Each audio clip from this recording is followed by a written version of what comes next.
오늘 저는 오늘의 설교와 관련해서 제가 읽은 책 가운데 아주 감동적으로 읽은 그 책을 여러분들에게 먼저 소개하려고 합니다.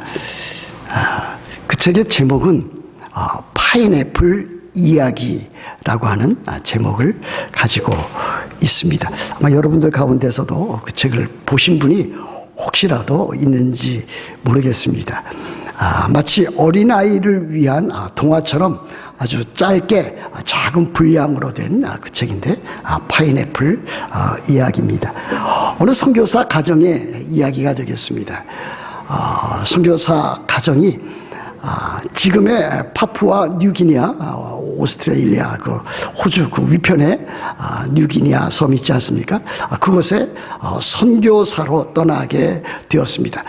선교사로 떠나게 될 때에 그곳에서 사역을 시작을 하면서 선교 본부로부터 파인애플 100그루를 이렇게 요청을 해서 가져오게 되었습니다. 묘목을 가져왔기 때문에 묘목이 자라는데 약 3년이 걸렸습니다. 3년이 걸리는 동안에 이제 한 노동자를 이제 고용을 해서 그로 하여금 그것을 잘 가꾸게 하고 3년이 지날 때에 이제 그 열매를 파인애플 열매를 따서 이제 자기가 가질 수 있도록 그렇게 한 것입니다. 그런데 이제 열매를 보았을 때 열매가 열렸다고 해서 당장 먹는 것은 아니고 그것이 이제 남반부기 때문에 크리스마스 때까지는 기다려야 된다고 했습니다. 그래서 크리스마스 때를 기다렸습니다. 주렁주렁 달려있던 그 열매를 바라보면서 크리스마스가 거의 되었습니다. 그래서 그 열매를 이제 수확하기 위해서 나갔더니 이게 웬일입니까? 거기에 주렁주렁 참으로 잘 익은 파인애플이 달려 있어야 되는데 전혀 한 그루의 나무에도 파인애플이 달려 있지 않았습니다. 왜 그랬겠습니까? 그곳의 원주민들, 선교의 대상이 되었던 그 원주민들이 다 그것을 도적질해 간 것이었습니다.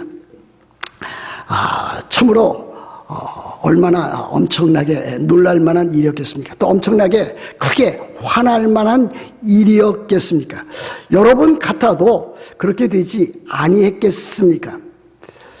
화를 내는 일이 분명 옳지 않은 일이라고 여겨졌지만은 그 선교사 가정, 그 부부는 그 일에 대해서 그 원주민들에게 화를 내지 아니할 수 없었습니다. 그들을 불러 모아놓고 화를 냈습니다. 여보시오, 나는 이 파인애플 열매를 얻기 위해서 3년 동안 그렇게 오랜 기간을 기다렸어. 그런데 그것이 익자마자 여러분들이 그것을 다 훔쳐가다니 이렇게 그런 일을 할 수가 있어 없어 하면서 그들을 나무랬습니다. 만일 여러분들이 앞으로도 이제 다음에 열릴 이 파인애플을 또다시 따간다면 나는 여러분들 앞에서 약속하건대 여러분들을 위해서 열었던 병원문을 열지 않겠소, 이렇게 명령조로 다그쳐 놓았습니다. 남편은 목사로서 선교사로서 그 일을 감당했고 그 부인은 그 사모는 이제 의사로서 그곳에 약국을 차려놓고 그들에게 필요한 약품과 또는 주사들 그것을 무료로 공급하고 있었던 중이었습니다. 그런데 그 다음에 가서도 그것이 변치 아니하고 그대로 파인애플 나무의 열매는 하나도 남지 않은 것을 발견했습니다. 그래서 그 선교사 가정은 그들에게 약속한 대로 그 병원문을 닫고 말았습니다. 그런데 그 해에 때마침 또 폐렴이 유행하게 되어서 많은 어린 아기들이 또 아이들이 죽어가기를 시작을 했습니다. 그랬더니 원주민들이 그 선교사 가정에 나와서 제발 이제 병원문을 열어서 자기 아들이 더 이상 죽지 않도록 그렇게 치료해 달라고 요청을 하였습니다. 그래서 약속을 다시 한 뒤에 병원문을 열어서 또 그들을 치료해 주었습니다. 그럼에도 불구하고 또 그 다음해가 되었을 때에 그 파인애플 열매를 그 원주민들이 다 도적질해 간 것을 발견할 수가 있었습니다. 그래서 그들은 병원문을 닫을 뿐 아니라 그들이 또 한편 아주 적당 양의 이제 비용을 받아가면서 그들에게 essentials, 필요한 그 필수품들을 아주 소량의 금액만 받고 팔던 것이 있었습니다. 뭐 성냥이라든지 또 소금이라든지 낚시 도구 등 꼭 그들에게 필요한 필수품들을 아주 싼 그 실비로 팔았었는데 그들이 자꾸 그와 같은 일들을 반복하자 병원 문을 또다시 닫고 또한 그 가게 문도 이렇게 닫아놓게 되었습니다. 그랬더니 어떻게 되었겠습니까? 그 원주민들이 이제는 선교사가 필요 없게 되었습니다. 선교사 가정이 필요 없게 되자 이제 한 가정, 두 가정 떠나가기 시작하면서 이제 대부분의 가정들이 원주민들이 이제 떠나가게 되었습니다. 그때에 그 선교사가 마음의 결심을 하였습니다. 이제는 나의 사역이 이렇게 마무리되는가 보다. 이제는 나의 모든 일들을 다 하나님 앞에 맡겨놓자. 이 파인애플, 이 자라는 모든 것도 그들이 다 가지고 간다고 해도 다 하나님 앞에 맡겨놓자. 이것은 이제 더 이상 내 것은 아니다. 이와 같은 결심을 하면서 그렇게 하였습니다. 그런데 그렇게 하면서 하나님, 이 모든 것들을 하나님의 뜻 안에, 하나님의 손 안에 맡겨드립니다. 주님 뜻대로 하십시오. 열매가 많이 열려서 제가 먹어도 좋지만은 이 모든 열매들을 원주민들이 가져가도 좋습니다. 이 모든 것은 이제 하나님의 것이기 때문입니다. 저는 더 이상 이 일에 상관하지 않겠습니다. 그렇게 이제 기도하고 그 모든 것을 다 하나님 앞에 맡겼습니다. 그 선교사 이름은 투원이라고 하는 선교사였습니다. 근데 그때에 원주민들이 하나 둘씩 찾아와서 그 투원 선교사에게 이와 같이 이야기를 하였습니다. 투원 선교사님, 당신이 이제야 비로소 그리스도인이 되었나 봅니다. 이렇게 이야기를 했습니다. 선교사는 내심 깜짝 놀랐습니다. 왜 그랬겠습니까? 자기가 그리스도인이 된 것은 이미 20여 년 전에 예수 그리스도를 주로 구주로 믿어서 참 그리스도인이 되고 하나님의 자녀와 하나님의 백성이 되었기 때문입니다. 그래서 그 사실을 확신하고 있었던 이 선교사는 그들에게 이 사실, 자기가 그리스도인이라고 하는 사실을 확신 있게 이야기해 주고 싶었으나 그 이야기는 하지 않았습니다. 그런데 오히려 그것이 매우 다행스러운 좋은 결과를 맺고 말았습니다. 이제 선교사님이 우리가 그 파인애플 열매를 훔쳐가도 더 이상 화를 내지 않으니 그리스도인이 된 것임에 틀림이 없습니다. 그러면서 이야기를 할 때에 이 투원 선교사님이 깨닫게 된 것입니다. 그렇구나. 참으로 내가 그리스도인이면서 내 정당한 권리를 주장할 수도 있었고 또 주장했지만은 그와 같은 일들이 그들에게는 커다란 선교적인 열매를 맺지 못했다라고 하는 것을 알게 되었습니다. 그와 같은 일들로 인해서 이제 그 원주민들이 하나둘씩 돌아오기 시작을 했습니다. 또 다른 원주민은 또 이렇게 이야기를 했습니다. 우리가 선교사님이 그 심어놓은 그와 같은 백구루에 그 파인애플 열매를 따먹은 이후로 우리들의 삶에는 매우 어려워지게 된 형편이 다가왔습니다.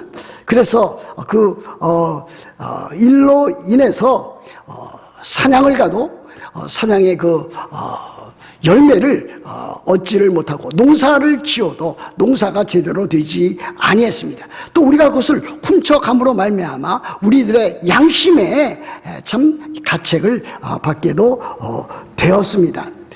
그래서 결국은 이 일로 인해서 그들이 원주민들이 다시 참 선교사에게로 돌아오고 선교사의 삶을 통해서 복음을 듣게 되고 복음에 합당한 삶을 살게 되었다라고 하는 그와 같은 내용의 책이었습니다.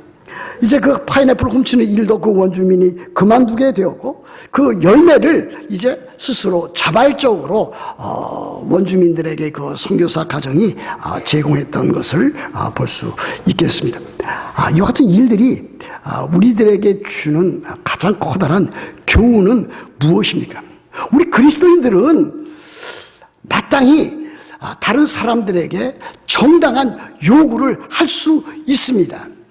또 어떨 때는 해야 될 때도 있습니다. 그러나 더 중요한 것은 우리 그리스도인들이 다른 사람들에게 또 불신자들에게 더 나아가서 같이 신앙생활하는 우리 공동체 그리스도인들에게 정당한 요구 이상의 것을 행해 나갈 때야만 비로소 참으로 그리스도인다운 삶, 하나님의 자녀다운 삶을 살게 된다라고 하는 사실입니다.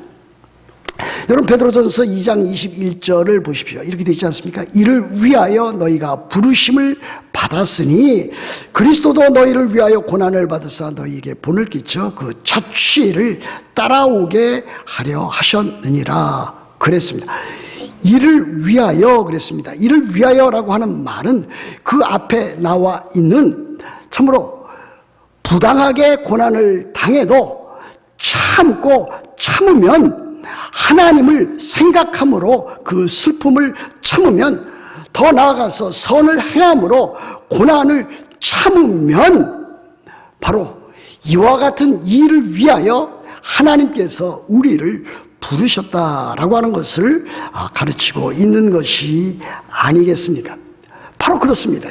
우리 그리스도인의 삶이라고 하는 것은 항상 정당한 것 그 이상을 뛰어넘어야만 합니다. 어떨 때 보면은 안 믿는 사람들, 불신자들, 세상 사람들, 우리의 이웃들도 정당하게 행동하는 사람이 있습니다. 그러나 우리 그리스도인들은 정당한 것 그 이상, 다시 말하면 여기 나와 있는 대로 부당하게 고난을 당한다 할지라도 하나님을 생각함으로 그 슬픔을 참고 견디어 나가야 될 것이고 또 선을 행함으로 하나님 앞에서 바른 신앙생활을 할 때에 우리들이 그리스도인다운 삶을 살 수 있다.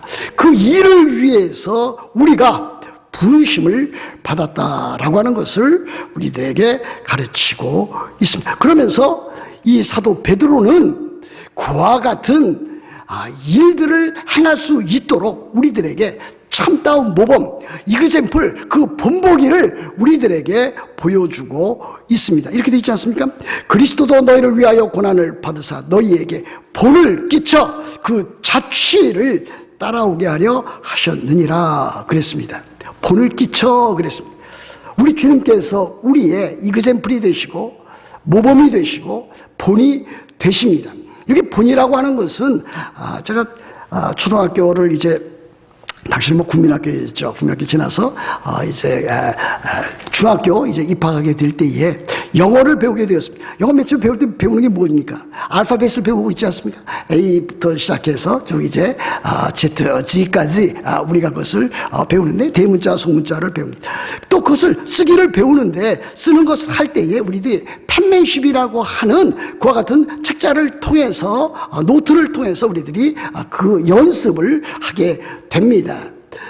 그 펜맨십이 어떻게 되어 있습니까? 맨 위에 알파벳 대문자, 또 그 다음에 또 넘겨나가면 또 이제 소문자가 나와 있습니다. 그리고 점선이 되어 있습니다. 또 점선을 따라서 우리들이 그 글자를 이제 그 본을 따라서 본을 떠서 우리들이 쓰게 되어 있습니다. 그것을 잘 연습하게 되면은 대문자뿐만 아니라 소문자, 필기체, 인쇄체뿐만이 아니라 필기체도 잘 배워나가는 것을 볼 수가 있습니다. 한글도 그렇지 않습니까? 아이들한테 가르칠 때도 우리들은 그와 같은 모범을 통해서 본을 통해서 가르칠 수 있습니다. 나이가 50이 되고 60이 됐는데도 불구하고 글씨체가 엉망인 사람들을 종종 이렇게 보게 됩니다. 그 사람들 아마 초등학교에서 중학교 올라갈 때에 그 penmanship 그 연습을 참 잘하지 못한 그 결과가 아닌가, 제가 그렇게도 생각을 해 보게 되었습니다. 우리들은 예수 그리스도께서 걸어가신 그 모범, 그 예를 우리들은 따라가야 될 것입니다. 이 본이라고 하는 것이 바로 그것입니다. 그 본을 끼쳐 그 자취, 예수 그리스도의 in his steps, 그 발자취를 따라오게 하셨다 그랬습니다. 제가 아주 어렸을 때 일이 기억이 납니다. 저희 아버님이 이제 그 눈이 오는 엄청나게 쏟아진 그날 저하고 둘이서 이렇게 그 좁은 길을 가는데 저 아버님 하시는 말씀이 무엇이냐면, 너는 내 뒤를 따라오는데 내 발자취를 그대로 밟고서 뒤를 따라오라 그랬습니다. 맨 처음에 무슨 말인지 하시는지 알아듣지를 못했습니다. 눈이 많이 이제 수북이 쌓였는데 어린 제가 그것을 밟고 가기에는 푹푹푹 이제 빠져들게 되지 않겠습니까? 그러니까 저희 아버님이 먼저 앞길을 이래 종종 걸음으로 가시면서 그 발자취를 남겨 놓으셨습니다. 저는 그 발자취를 그 자국마다 따라서 걸어가서 집에 도착한 그와 같은 경우가 있었습니다. 바로 예수님께서 따라오라고 하는 것은 그분이 본을 보이시고 먼저 그 발자취를 남겨 놓으셨기 때문에 우리로 하여금 그 본을 따라서 그 자취를 따라가도록 그렇게 하신 것으로 우리들이 기억해 볼 수가 있겠습니다. 사랑하는 성도 여러분, 우리들의 삶이라고 하는 것은 바로 이와 같은 일입니다. 우리들 하나님께서 예수 그리스도로 말미암아 우리들에게 끼쳐주신 그 아름다운 삶, 이 고난의 삶을 우리들이 걸음걸음 쫓아갈 때에 우리들이 부당하게 당하는 그와 같은 어려움 가운데서도 그리스도인다운 그 삶의 모습을 보여줄 수가 있겠습니다. 우리들은 우리 예수 그리스도 또 성령의 그 임재를 느끼면서 한 걸음 한 걸음 우리들은 참으로 천성을 향해서 그렇게 따라가야 될 것입니다. 만일 우리들이 세상을 바라보고 세상의 것에 취해서, 우리들이 탐욕에 취해서, 우리들이 쾌락에 취해서 그와 같은 일들을 따라간다면은 그것이 처음에는 우리들에게 참된 만족을 주는 것 같지만은 결국 우리들을 비참한 실망과 참담한 그와 같은 심정으로 이끌게 될 것입니다. 그러나 우리들이 걸어가는 그 걸음걸음이 힘들고 어려워도 예수 그리스도의 본을 따라 그 발자취를 따라가게 되면 그 가운데 참된 안식과 쉼과 기쁨과 즐거움을 우리들은 얻을 수 있다, 그렇게 믿습니다. 그럼 왜 그렇습니까? 예수 그리스도께서 행하신 일, 예수 그리스도께서 십자가에 못 박혀 돌아가신 그와 같은 일 때문에 그렇습니다. 그것이 이제 22절 이하에 나타나 있지 않습니까? 그는 예수 그리스도, 우리들이 믿고 따르는 참 우리의 주님이시고 구주되시고 하나님의 아들이신 예수 그리스도, 그분은 이 세상에 계실 때에도 죄를 범하지 아니하시고 그 입에 거짓도 없으시며 욕을 당하시되 맞대어 욕하지 아니하시고 고난을 당하시되 위협하지 아니하시고 오직 공의로 심판하시는 이 곧 하나님에게 부탁하셨다, 그렇게 말씀하고 있습니다. 예수님의 삶의 그 족적이 발자취가 그러했습니다. 예수님께서는 참으로 하나님의 아들, 성자 하나님 그리스도이셨습니다. 그분은 죄를 짓지 아니하셨습니다. 여기에 나타나 있는 대로 참으로 거룩하게 사셨던 그분이셨습니다. 그분은 권력을 갖고 있었습니다. 하늘의 권력을 갖고 있으셨고 참으로 그의 제자들에게 말씀하기를, 참으로 내가 지금이라도 하늘에 있는 12영이나 되는 천사를 불러서 저 악한 자들을 멸할 수 있다, 그렇게까지 말씀을 하셨습니다. 그러나 예수님께서는 그 권세와 권력과 힘을 사용하지 아니하셨습니다. 사용하실 수 있는 분이셨지만은 그것을 사용하지 아니하셨습니다. 오히려 멸시를 받아서 사람들에게 버림을 받았고 많은 간고를 겪었던 참으로 고난받는 여호와의 종으로서 이 땅에서 그렇게 거룩하게 사시다가 십자가에 못 박혀 돌아가셨습니다. 24절 보십시오. 예수 그리스도께서 친히 나무에 달려 그 몸으로 우리 죄를 담당하셨으니 이는 우리로 죄에 대하여 죽고 의에 대하여 살게 하려 하심이라. 그가 채찍에 맞음으로 너희는 나음을 얻었나니. 그랬습니다. 예수 그리스도께서 급기야는 결국은 십자가에 못 박혀 죽으셨습니다. 친히 나무에 달렸다 그랬습니다. 신명기 21장 23절과 갈라디아서 3장 13절에 보면 나무에 달린 자마다 저주를 받은 자라 그랬습니다. 그런데 예수님께서 저주를 받아서 나무에 달리셨습니다. 십자가에 못 박혀 죽으셨습니다. 그 거룩하시고 그 의로우신 그분, 여기에 나타나 있는 대로 죄를 범하지도 아니하시고 거짓도 없으시고 욕을 당하시되 욕하지 아니하신 그분께서 나무에 달려 십자가에 못 박혀 죽으신 것입니다. 무엇 때문에 그렇게 하신 것입니까? 여기 보면 우리를 위하여 그렇게 하셨다고 하였습니다. 친히 나무에 달려 그 몸으로 우리 죄를 담당하셨으니 우리가 마땅히 받아야 될 그 하나님의 진노, 율법의 저주를 우리 주님께서 대신 당하신 것입니다. 대신 받으신 것입니다. 이것이 오늘 우리들이 찬양한 그 가장 근본적인 기본적인 원인이 됩니다. 하나님의 은혜가 바로 우리들에게 이 십자가를 통해서 그 은혜로 나타나게 되었습니다.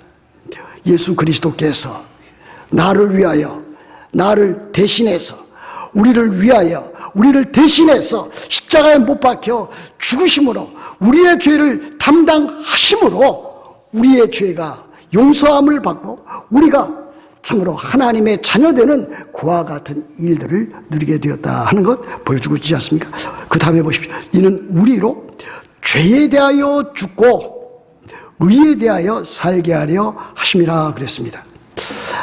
우리나라 번역 성경에 보면은 우리로 죄에 대하여 죽고 이렇게 되었는데 실제로는 이것이 과거 분사형으로 되어 있습니다. 과거 분사형으로 되어 있다라고 하는 것은 이와 같은 일들이 예수 그리스도께서 우리를 위하여 십자가에 못 박혀 죽으셨는데 우리와 함께 그리스도 예수 안에서 죄에 대하여 죽었다라고 하는 것을 보여주고 있습니다. 예수 그리스도께서 십자가에 못 박혀 죽으셨습니다. 그때 우리들도 그 안에 있었습니다. 우리들도 예수 그리스도와 함께 죄에 대해서 죽었습니다. 이것이 사도 바울이 로마서에서 5장 6장에서 가르쳐주는 아주 참으로 놀라운 예수 그리스도와의 연합입니다. 예수 그리스도께서 십자가에 죽으심으로 우리도 죄에 대해서 죽은 것입니다. 그러므로 우리들은 이제 더 이상 나는 죄에 대해서 죽은 자다 이렇게 고백하면서 살아가야 됩니다. 여러분, 죽은 자는 말이 있습니까? 없습니까? 죽은 자는 말이 없습니다. 죽은 사람은 이 세상에 어떠한 일이 일어난다 할지라도 그것을 알거나 인지할 수 없습니다. 그런데 우리도 죄에 대해서 죽었습니다.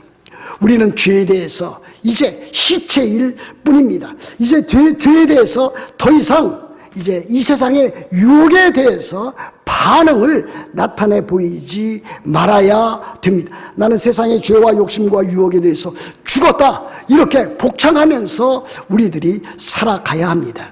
그것이 예수 그리스도께서 우리를 위해서 우리를 대신해서 십자가상에서 이루어 놓으신 일입니다. 예수 그리스도께서 죽으셨을 때에 우리도 그와 함께 죽었습니다. 죄에 대해서 죽었습니다. 그런데 오늘 여기 성경에 보면 그 이상 나아가고 있습니다.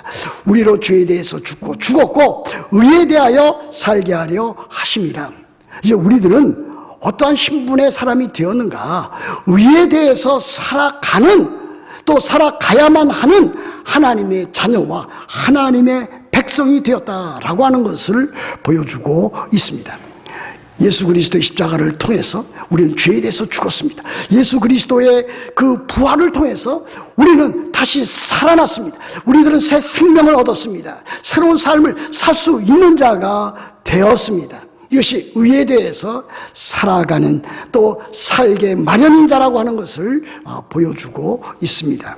그러면 우리들은 이 세상에 살 때에 의에 대해서 살아가는 그와 같은 자의 삶을 살아가야 될 것입니다. 의에 대해서 살아간다라고 하는 것은 무엇입니까? 이제 우리들의 삶의 목적과 그 목표가 세상 사람들과는 다른 그와 같은 존재가 되었다. 하나님의 자녀와 하나님의 백성이 되었으므로 우리들의 삶의 목적과 또 삶의 영광스러운 그 소원은 다름 아닌 하나님의 영광을 위하여, 하나님의 나라를 위하여, 그리스도의 몸된 교회를 위하여, 하나님 사랑과 이웃 사랑을 위하여 우리들이 그렇게 살아가는 자가 되었다라고 하는 것을 보여주고 있는 것입니다. 여러분, 그리스도인이 되었다고 하는 것, 성도가 되었다고 하는 것, 하나님의 자녀가 되었다고 하는 것을 그냥 우리들이 들어서 넘길 그와 같은 내용이 아닙니다. 이미 하나님께서는 예수 그리스도 안에서 성령으로 말미암아 우리들에게 그 귀한 구속의 큰 일을 이루어 놓으셔서 우리로 하여금 하나님의 자녀와 백성답게 그렇게 고귀한 신분과 고귀한 사명을 가지고 살게 하셨다라고 하는 것을 우리들에게 가르치고 있기 때문입니다. 우리로 죄에 대하여 죽고 의에 대하여 살게 하려 하심이라. 여러분, 살아나가는 동안에 마음이 이것을 깊이 새겨나가야 됩니다. 나는 죄에 대해서 죽었다. 나는 더 이상 죄에 대해서 이끌려서 사탄과 또 악한 영들과 또 육체와 타락한 육체, 이것에 이끌려서 살아가는 사람이 아니다. 오히려 의에 대해서 살아가는, 하나님의 영광을 위하여, 하나님의 나라를 위해서 그 무엇보다도 그것을 향해서 살아가는 자라고 하는 그와 같은 의식과 믿음을 가지고 살아가야 되는 것 우리들이 기억해야 될 것입니다. 이렇게 되어 있지 않습니까? 그가 채찍에 맞음으로 너희는 나음을 얻었나니 그랬습니다. 예수 그리스도께서 채찍에 맞으시고 또 십자가에 못 박혀 죽으심으로 우리가 나음을 얻었습니다. 물론 이와 같은 일들을 통해서 우리의 육체의 건강을 회복하는 경우도 없지 않아 많이 있습니다. 그러나 전체적인 문맥을 보아서는 너희가 나음을 얻었다라고 하는 것은 죄로부터 너희들이 구원을 받았다. 죄의 그와 같은 질곡으로부터, 죄의 그 무서운 그와 같은 타락한 그와 같은 더러운 그 오염과 부패한 모습으로부터 너희들이 구출함을 받았다. 그러니까 여러분들이 또 우리들이 너희가 그렇게 살아가야 된다고 하는 것을 보여주고 있습니다. 마지막 25절 50. 너희가 전에는 양과 같이 길을 잃었더니 이제는 너희 영혼의 목자와 감독 되신 이에게 돌아왔느니라. 여러분, 이것을 이 구조를 잘 보시기를 바랍니다. 이 사도 바울도 그렇게 가르쳤거니와 사도 베드로도 똑같은 이 대조되는 그와 같은 참 비유를 통해서 우리들에게 큰 교훈을 주고 있습니다. 전에는, 이제는, once, 전에는, 이제는, now. 이것을 여러분 잘 기억하셔야 됩니다. 전에는 여러분들이 예수 그리스도를 믿기 이전에는, 예수 그리스도를 주님과 구주와 하나님의 아들로 믿기 이전에는 예수 그리스도의 십자가와 부활의 복음을 믿기 이전에는 너희들이 어떻게 살았는가? 양과 같이 길을 잃었던 그와 같은 방랑하는 사람으로 살았다 하는 것을 보여주고 있습니다. 에베소서 2장 1절에 어떻게 되어 있습니까? 죄와 허물로 죽었던 너희를 살리셨도다 그랬습니다. 너희들은 과거에 육체와 정욕의 노예로서 공중의 권세 잡은 자의 삶은 여러분들이 살았다라고 하는 것을 보여주고 있습니다. 그러나 이제는 어떻습니까? 이제는 구원을 받아서 하나님의 자녀가 되었으므로 영혼의 목자와 감독 되신 이 곧 예수 그리스도에게 돌아와서 참 사람다운 삶을 살게 되었다. 이와 같은 존재인 것을 여러분들이 믿고 여러분들이 살아가야 될 것입니다. 여러분들의 가정에서 또 일터에서 또 여러분들이 함께 이렇게 예배하고 함께 사귀는 이 사랑의 공동체인 이 교회에서 바로 예수 그리스도 우리의 목자와 감독 되신 이와 함께 우리들이 신앙생활을 해야 될 것을 보여주고 있습니다. 예수 그리스도, 그분은 우리의 목자가 되십니다. 예수 그리스도, 그분은 우리의 패스터가 되십니다.